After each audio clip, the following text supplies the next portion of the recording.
Hello friends, തിരുവോണ special വീഡിയോയിലേക്ക് എല്ലാവർക്കും സ്വാഗതം കേട്ടോ. അപ്പോൾ രാവിലെ ഇതാ നമ്മൾ കുളിച്ച് റെഡി ആയിട്ട് ഇവിടെ നിൽക്കുകയാണ്. തിരുവോണമൊക്കെ അല്ലേ.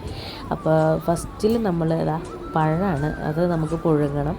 പിന്നെ പച്ചക്കറികളൊക്കെ നമ്മളിവിടെ കട്ട് ചെയ്ത് വെച്ചിട്ടുണ്ട് കേട്ടോ. സദ്യ ഒരുക്കാനുള്ള പച്ചക്കറികളൊക്കെ നമ്മളിവിടെ കട്ട് ചെയ്ത് റെഡിയാക്കി വെച്ചിട്ടുണ്ട്. ഒക്കെ രാവിലെ നേരത്തെ എണീറ്റിട്ട് അതൊക്കെ ചെയ്ത് വെച്ചു. പിന്നെ അക്കുറവും അമ്മുട്ടിയും കൂടി പൂക്കളൊക്കെ റെഡിയാക്കി വെക്കാനാണ് കേട്ടോ പൂവിടാനായിട്ടുള്ളത്. പൂവൊക്കെ ഇട്ടിട്ട് അതാണ് കേട്ടോ നമ്മുടെ പൂക്കളത്തിൻ്റെ ഫൈനൽ ലുക്ക്. അതിനുശേഷം നമ്മൾ പായസം വെക്കാൻ കേട്ടോ. നമുക്ക് മെയിനായിട്ട് ഓണത്തിന് വേണ്ടത് പായസമല്ലേ.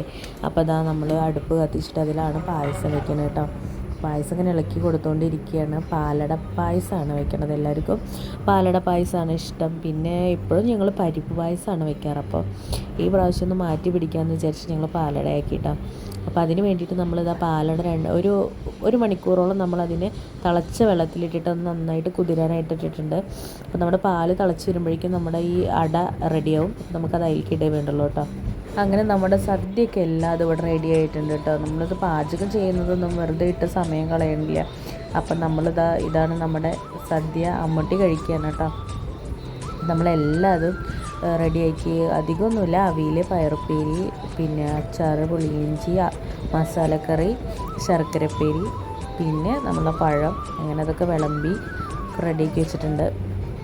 അപ്പോൾ എല്ലാവരും അങ്ങനെ കഴിക്കാണ്. പിന്നെ ഒരു ഐറ്റം കൂടി ഉണ്ട് കേട്ടോ, സ്രാവ് വറുത്ത്. അത് നിർബന്ധമൊന്നുമില്ല, പക്ഷെ നമ്മളിവിടെ ഓണം വിഷുവൊക്കെ ആയി കഴിഞ്ഞ് സ്രാവ് വറുക്കാറുണ്ട് കേട്ടോ. അപ്പോൾ അങ്ങനെ എല്ലാവരും കഴിക്കാതിരിക്കുകയാണ്. ഇതൊരു പ്രത്യേക വൈബാണല്ലോ ഇതിൻ്റെ സ്മെല്ല്. ആ ഇലയിൽ നമ്മൾ ഈ സദ്യ വിളമ്പി കഴിക്കുമ്പോൾ ഒരു പ്രത്യേക ടേസ്റ്റാണ്. അപ്പോൾ അമ്മൂട്ടി വിളമ്പാന്നൊക്കെ പറഞ്ഞിട്ട് അമ്മൂട്ടി വിളമ്പാണ് കേട്ടോ. ശരി, കുട്ടികളുടെ സന്തോഷമല്ലേ, അവർ പഠിക്കേണ്ട കാര്യങ്ങൾ തന്നെയല്ലേ ഇതൊക്കെ. അപ്പോൾ എന്നാൽ വിളമ്പിക്കോളാൻ പറഞ്ഞു. അങ്ങനെ ഫുഡൊക്കെ കഴിച്ച് കഴിഞ്ഞപ്പോഴാണ് മേമ്മയുടെ മോനും വൈഫും കുട്ടിയും കൂടെ വന്നത്. അപ്പോൾ അവർ പറഞ്ഞു നമുക്കിങ്ങനെ നമ്മുടെ അനങ്ങമല ഉണ്ടല്ലോ, അവിടെ നിന്ന് പോകാമെന്ന്. അപ്പോൾ നമ്മൾ തൊട്ടടുത്ത് തന്നെയാണ് ഈ അനങ്ങമല. അപ്പോൾ അവിടെ പോയിട്ട് നേരെ എൻ്റെ വീട്ടിലേക്ക് കേട്ടോ. അപ്പോൾ വീഡിയോ ഇഷ്ടപ്പെട്ട ലൈക്ക് ചെയ്യണേ.